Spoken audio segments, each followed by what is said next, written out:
আসসালামু আলাইকুম। আমি আজকে আপনাদেরকে দেখাবো চালতার আচার রেসিপি। এরকম টক, ঝাল, মিষ্টি কম্বিনেশনের আচারের রেসিপিটি চলুন দেখে নেওয়া যাক। আপনারা ভিডিওটি স্কিপ করবেন না। আমি এখানে প্রথমে নিয়ে নিয়েছি একটি চালতা। এটাকে আমি ভালোভাবে ধুয়ে নিয়েছি। এটাকে আমি দুটো ভাগে ভাগ করে নিয়েছি। মাঝখানের অংশটাকে অবশ্যই ফেলে দিতে হবে। আমি এখানে মাঝখানের অংশটাকে ফেলে দিয়েছি। আমি চালতাগুলোকে এখানে ফালি আকারে কেটে নিয়েছি এবং উপরের অংশটাকে ফেলে দিয়েছি। দেখুন আমি আবারও দেখিয়ে দিচ্ছি।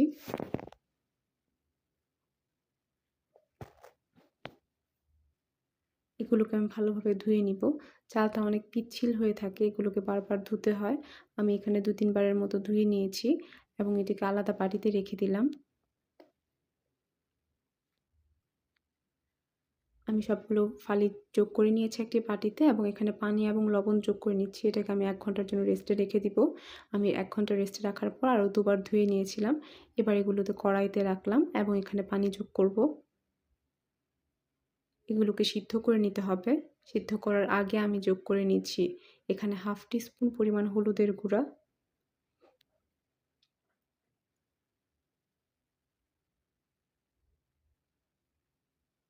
আমি যোগ করে নিচ্ছি 1/2 টিস্পুন পরিমাণ লবণ। চলুন বাকি যে মশলাগুলো তৈরি করব সেগুলো দেখে নেওয়া যাক। আমি এখানে নিয়ে নিচ্ছি ১ টেবিল চামচ পরিমাণ সরিষা দানা। আপনারা কালো সরিষাও দিতে পারেন বা মিক্স করেও ব্যবহার করতে পারেন।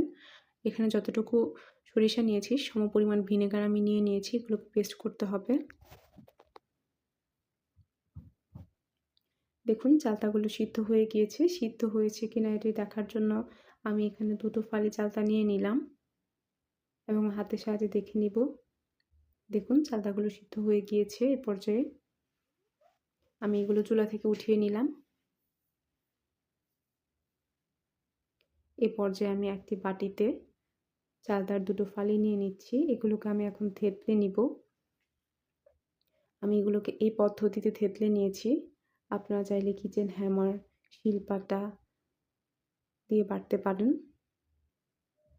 আপনারা চাইলে বেলুন বা পিঁড়া দিয়েও এগুলো বাটতে পারেন। আমার থেতলে নেওয়া শেষ হয়ে গিয়েছে। এ পর্যায়ে আমি নিয়ে নিচ্ছি ৫ ফোড়ন। আমি ১ চামচ পরিমাণ ৫ ফোড়ন প্রথমে নিয়ে নিয়েছি। পরে আমি আরও সামান্য পরিমাণ নিয়ে নিলাম। এগুলোকে হালকা ভেজে নিতে হবে। খুব বেশি ভাজতে হবে না। হালকা ভাজা শেষ হয়ে গেলে আমি চুলা থেকে নামিয়ে নিব। বাকি মশলাগুলো নিয়ে নিচ্ছি।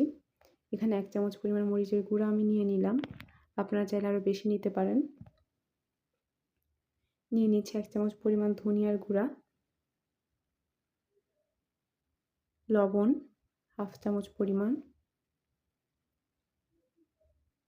নিয়ে নিচ্ছি জিরার গুঁড়া ১ চামচ পরিমাণ। আমি এখানে যোগ করে নিচ্ছি রসুন বাটা। আপনারা চাইলে রসুন ফালি আকারে কেটেও দিয়ে দিতে পারেন।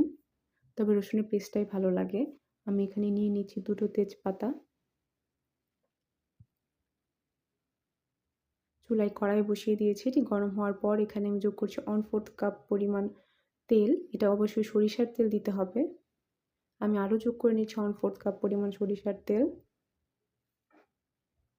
এটা কিছুটা গরম হয়ে যাওয়ার পর আমি এখানে যোগ করে নিব ২ টো তেজপাতা।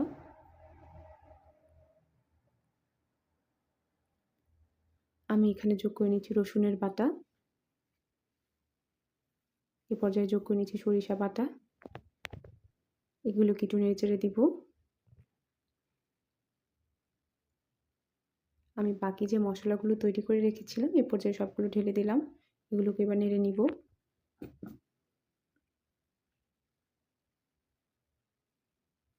আমি আগে থেকে যে চালতার ফালিগুলো থেতলে নিয়েছিলাম এ পর্যায়ে আমি সবগুলো যোগ করে দিব।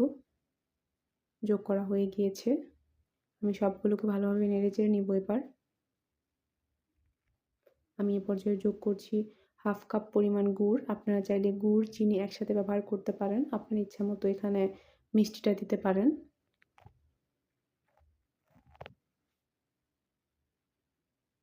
দেখুন অনেকটা পানি বের হয়ে গিয়েছে। আমি এখানে কোনো পানি যোগ করব না। এগুলো দিয়ে সিদ্ধ হয়ে যাবে। আমি এখানে ৫ ফোড়ন যোগ করে নিলাম। এগুলোকে ভালোভাবে নাড়িয়ে দিচ্ছি। আমি এখানে যোগ করছি ফুড কালার। আপনারা চাইলে এটা স্কিপ করতে পারেন। এটা সম্পূর্ণই অপশনাল। আপনারা লাল কালারও দিতে পারেন এখানে। আমি সবগুলোকে ভালোভাবে মিক্স করে দিচ্ছি এবং সবগুলোকে নাড়িয়ে দিচ্ছি। অনবরত নাড়তে হবে কারণ এখানে আমি কোনো পানি যোগ করিনি। দেখুন চালতাগুলো থেকে তেল বের হয়ে যাচ্ছে। তার মানে আচার অনেকটা হয়ে এসেছে এবং আঠালো হয়ে গিয়েছে।